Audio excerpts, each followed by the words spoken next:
A USA Today sports study of 67 bench-clearing incidents in Major League Baseball over the past 5 seasons found the main antagonists hailed from different ethnic backgrounds in 87% of the cases. Just more than half of them, 34, pitted white Americans against foreign-born Latinos.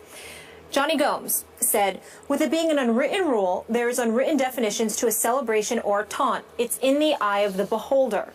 Carlos Gomez, a Dominican native, says, why can a pitcher show you his emotions and you can't show yours to him? Those are baseball rules from a different time. Fernando Abad of the Athletics, who was born in the Dominican, said this, baseball back home is very different than here. In Venezuela, it's the same as in the Dominican, where players gesticulate and point a lot. Fans expect it. They're used to seeing the players do that. It's part of the custom. Skip, very interesting report here. It is. What do you make of it? Very well done. Yeah, I appreciate the work that went into this report. Yeah. Excuse me, Mark. Yeah. Stephen A. Smith. Yes, sir. For me, this whole issue boils down to the very old school and, in my view, outdated, unwritten rules of the age-old game of baseball that used to be our national pastime and is potentially becoming our national past its time, because it's living in the past. So we do have a number of the white players who grew up being taught that you don't play baseball with a whole lot of emotion or celebration, and occasionally this causes flare-ups with a number of the Latin players who did grow up, obviously in Puerto Rico, the Dominican, or Central or South America, who did grow up being encouraged by their fandom to show a little more emotion. Not huge emotion. We're not talking about going out of control and running to the stands and taunting and celebrating. We're talking about the occasional bat flip or the occasional standing and watching, admiring, if you will, a home run that has changed the momentum of a game. It's celebrating more than it's taunting, though a lot of the players, the older school players, have a hard time drawing a line between those two. So I'm here to tell you that my view of this is that a lot of those white players are living in the past, that they need to make peace with the fact, grin and bear the fact, that their game on a national level, as far as national appeal, is eroding. And I can just throw out a quick number for you. The World Series back in 1980, that was between Kansas City and Philadelphia, not two huge markets. Right. Did a rating of 32.8. Just think about this, 32.8 in 1980. We'll go all the way up now to 2012 as it really starts to erode. It did a 7.6 when San Francisco swept Detroit. Okay, so it's just the casual fan appeal has fallen off dramatically as football and basketball have risen to the top of America's stages. That's what I believe. Again, and I grew up loving baseball, and you did too, right? Yeah. Okay, so for the good of the game, a lot of the white players, the older school players, need to accept the fact that some fans do love some emotion shown, that they shouldn't look at it quite as severely and strictly as the old school rules tell them they should. Some of those old school rules even tell you that if a guy hits a home run off you and doesn't celebrate, and then hits another home run off you and doesn't celebrate, you're supposed to drill that guy. That's insane to me. That's thinking, that's prehistoric thinking to me, right? But that's part of, those are the unwritten rules of baseball, such as you don't flip your bat when you hit a home run.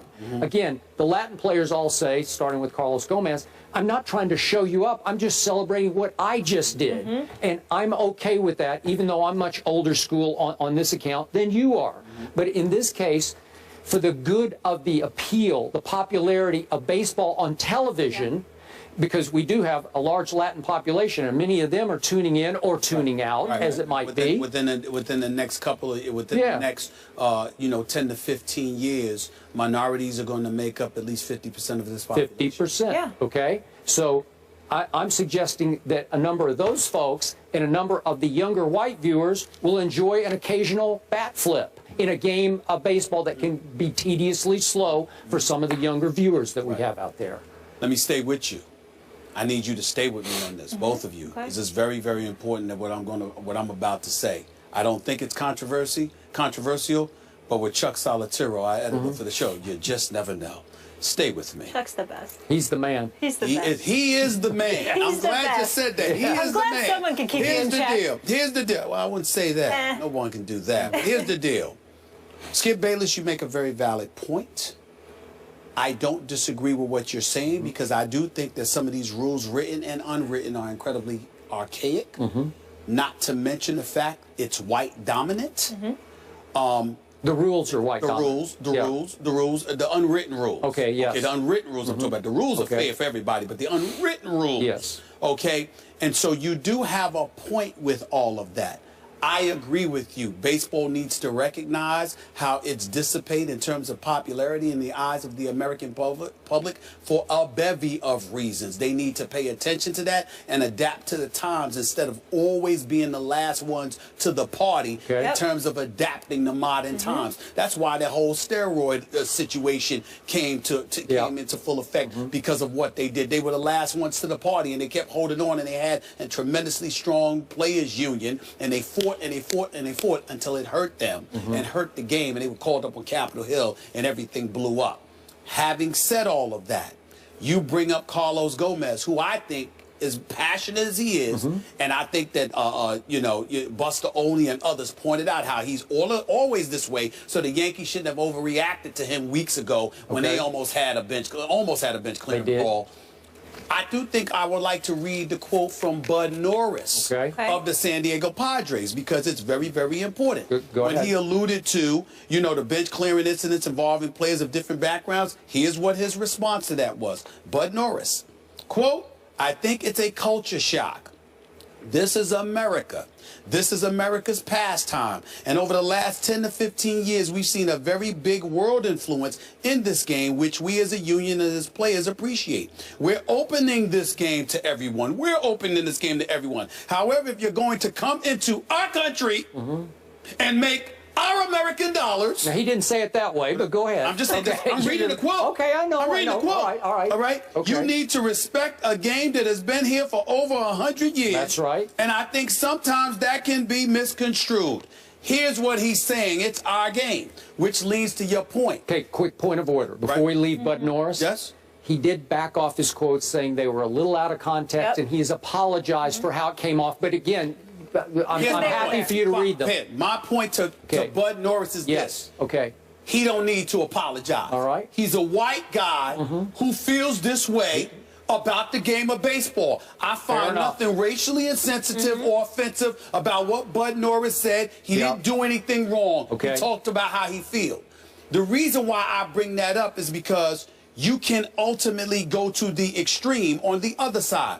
We have Latino players, and I'm not talking about just Major League Baseball. I'm just saying whatever sport it is. We have African-American players, all right, that are stars, that are rich, wealthy, celebrity status as well, to the nth degree.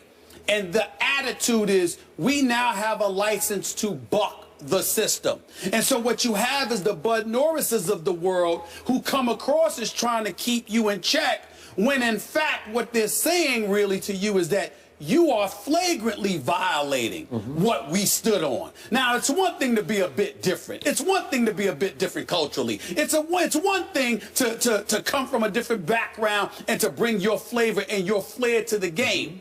But it can't be to the extent that you're completely and totally disrespecting and dismissing what we stood for. If you had such a problem with how we do things, why are you here? So what I'm saying is, on one extreme, you have how Bud Norris's comments can be misconstrued, but on the other extremes, it elevates the level of validity to his statements, because you have folks on the other side that go to the extreme in coming across as offended by those standards. Somewhere along the way in America, when we're coming this way, you know, when we want folks to come this way, rather, we got to be willing to meet them. And on far too many occasions in our society, you have guys from a younger generation that are so interested in bucking the system, they come across as if they have no respect for the system. And as a result, it leads to them having no respect for individuals, no respect for authority. And when you have those things going on,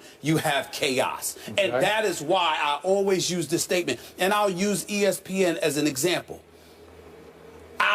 as stringent as folks can be, as tight as folks can be, because this is Mickey Mouse and it's a happy place. Yeah. At the end of the day, because that's what it's supposed to be. Yeah. At the end of the day, I would rather work for a company any day of the week with standards Sure. Yeah. than one trying to Amen to find that. standards. And that, to me, is all that I'm saying with this. Okay. You can't go to the other extreme and try to dismiss everything. So you're saying historically. that you do admire the old school players having respect for the tradition, the 100-plus-year-old tradition of the game. Just adapt better to change. Okay, because there's some common ground where it's not That's all that I'm big a saying. deal. It's That's not that right. big a deal. That's right. Look, if Carlos Gomez hit a 3-run homer in the bottom of the 8th inning and ran to the stands and gloated and celebrated, that would be completely out of bounds, Right. but he wouldn't do that. Right. But he might flip his bat and he might stand for just a second and admire But his the home. problem with him is that when he flips his bat and somebody expresses a problem with it, he's always ready to fight while other folks are watching. While simply, it's rare that I can't imagine seeing Carlos Gomez going like this. I didn't mean to offend you. I didn't mean anything by it. Instead, he's saying, shut up. What you going to do? Well, all right, now it's like you got a problem. That's what I mean by meeting halfway. That's fair. That's fair. Just meet him halfway. Everything ain't got to be a fight. Sometimes you didn't mean anything bad, but you might have gone a little bit extra with it than you needed to. There's got to be a happy medium on both sides, and it seems when both sides are determined to maintain their position, no progress is made, and all we have are the kind of problems we're talking about. Can I sum this up by saying, just remember, in the old days, if a white player stood and admired his home run, the other white player, the white pitcher is going to have a problem. So it's not that they have a problem with the Latinos. If they have a problem with anybody, he's going to disrespect the traditions of the unwritten rules. Okay. Absolutely. I think we all agree that we don't want the game to lose its tradition, but it does need to evolve. And that little quote you said stuck with me, the pastime to past its time. It's so true. Moving on, Rex Ryan says that Tom Brady and the Pats were on a mission to embarrass the Bills in Week 2. Do we feel bad for Rex? We'll talk about that coming up.